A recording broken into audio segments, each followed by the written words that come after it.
Hi, my name is Jason Voorneveld, and today I'd like to share with you my PhD thesis titled High Frame Rate Ultrasound Velocimetry of Fast Blood Flow Dynamics that I completed at Erasmus MC in Rotterdam.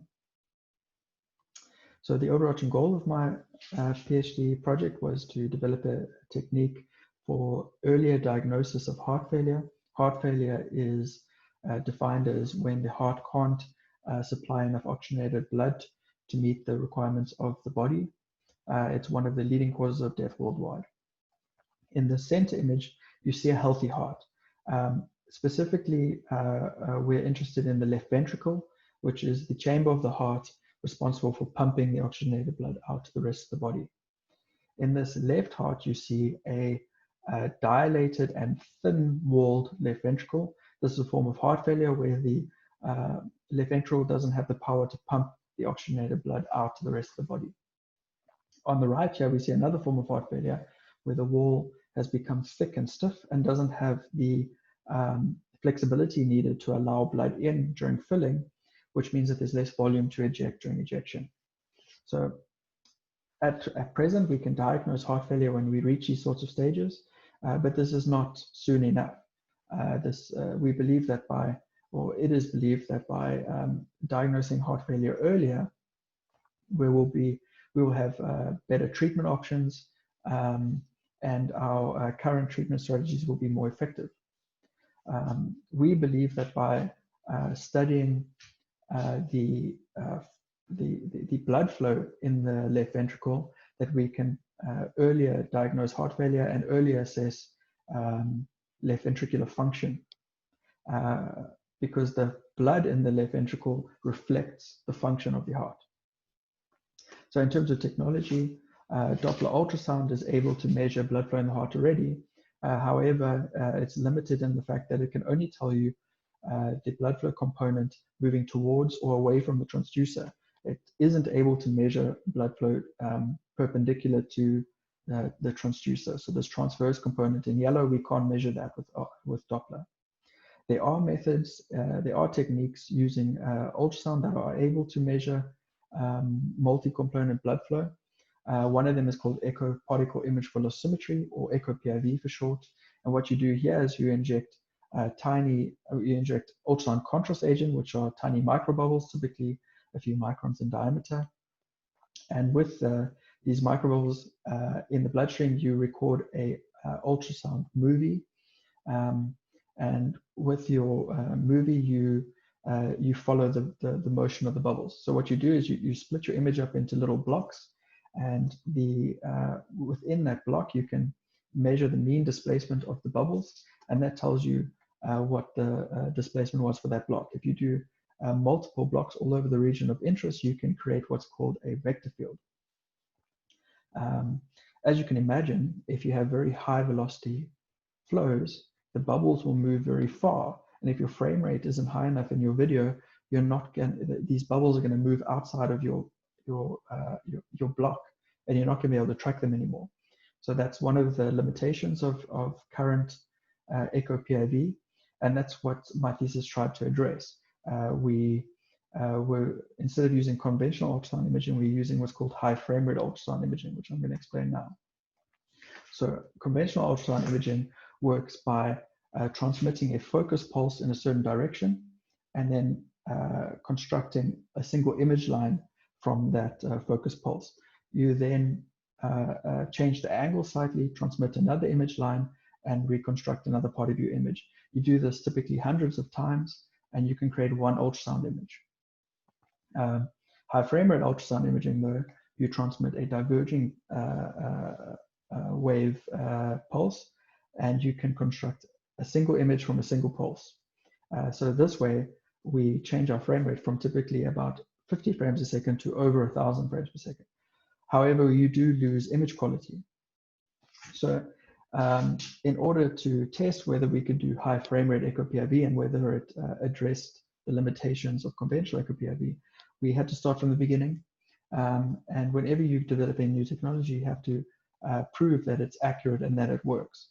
So to do this, we started by developing a left ventricular phantom, which is what you see on the left here. It's a silicone shell, that pumps similar to the left ventricle. We have a mitral valve at the top here that fluid flows into the ventricle, and then when the ventricle pumps, it pumps out of the aortic valve.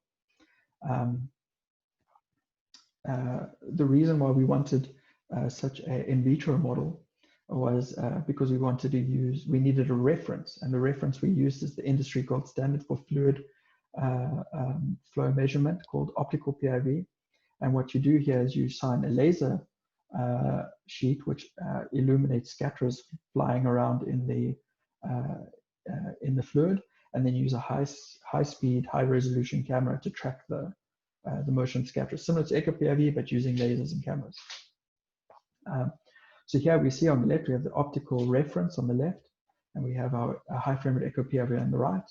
And what you can see is that the color of the arrows and the direction of the arrows are very similar, showing us that they're measuring similar flow fields. We can also measure with the flow through the mitral valve, which is where the very high velocities are. And you can see these are 3 different acquisitions, and you can see that the orange curve, which is the echo PIV, follows very closely to the blue curve with an average RMS error of 9%. So we thought that was very good, or was good enough. So we then moved on to imaging in humans. So here we imaged in 20 humans, and here you see one of them. Here is the result of that. You can see that we can measure these very high or these very dynamic flow fields inside the left ventricle. And on the left, you can see that you can really nicely tell how complex the flow is. Whereas on the right, you kind of, which is the conventional color Doppler, you can kind of see that blood flow flows into the left ventricle and then out again. So we believe that this new technique has a lot of potential. However, it is limited still. It is only measured in 2D. Flow in the left ventricle is 3D. So in order to measure in 3D, we have to use what's called a matrix transducer. And for this, we partnered with ultrasound, who let us use a prototype matrix transducer capable of imaging at over 1,000 frames per second. And using this, we could also do high frame rate 3D echo PIV. But in order to test how accurate it was, we had to make another left ventricle phantom capable of being imaged by a 3D optical technique to get our reference velocities. And here you see on the right, so this is the left ventricle phantom being imaged with tomographic PIV, which uses, instead of a laser sheet, it uses a broad or a diverging laser beam, which then is imaged with multiple cameras, so we can reconstruct the velocities in 3D. So in order to show velocities in 3D on a screen is quite difficult. So what I've done is split it into 2 orthogonal slices through the flow field, and azimuthal slice and an elevational slice. And what you see is the echo PIV in each slice on the left of the tomographic PIV in each slice. And what you see here is that the flows are similar between echo PIV and tomographic PIV, especially in the middle and the lower parts over here, because the probe is typically placed down here. So as you move up this way, we're moving further away from the probe. What we see is that when we're far away from the probe, we actually underestimate the velocities. We miss some of the flow here. And this is because the transducer is quite small. It's got a small aperture, and we don't get the resolution we need to measure these flow patterns very far away. But transducer technology is constantly improving, and we hope that in the coming years we'll be able to use larger transducers so we can improve the accuracy at depth. So in conclusion, in my thesis we have shown that high frame rate 2D echo PIV is accurate both in the lab and in humans. It allows us to visualize blood flow at unprecedentedly high frame rates, unprecedented high frame rates.